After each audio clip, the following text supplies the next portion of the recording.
রোজা মোবারক জানাই।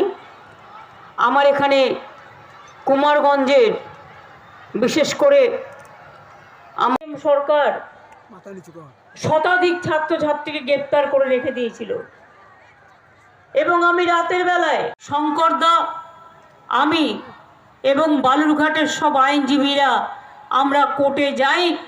সেদিন সিপিএম বন্ধ ডেকে রেখেছিল, বিজেপি বন্ধ ডেকে রেখেছিল।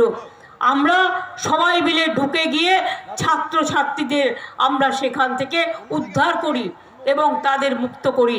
কাজে বালুরঘাটের ঘটনা আমার কাছে নতুন কোনো ঘটনা। বাংলা থেকে উচ্ছেদ করো, মানব না, এনআরসি করতে দেব না। মাথায় রাখবেন, আপনারা সবাই নাগরিক, আমরা সবাই নাগরিক, এটা আমাদের অধিকার, এটা বিজেপির দয়ায় নয়। কালকেও ভূপতিনগরে হামলা হয়েছে। হামলাটা কে করেছে? হামলাটা মেয়েরা করেনি, হামলাটা করেছে এনআইএ।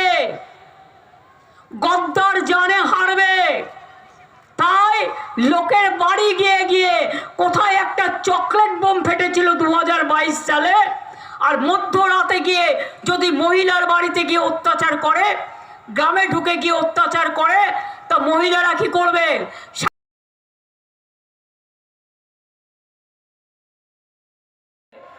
তাহলে জেনে রাখবেন, ভারতবর্ষের গণতন্ত্র পৃথিবীর সবচেয়ে বড় গণতন্ত্র, 130 কোটির দেশ আমরা।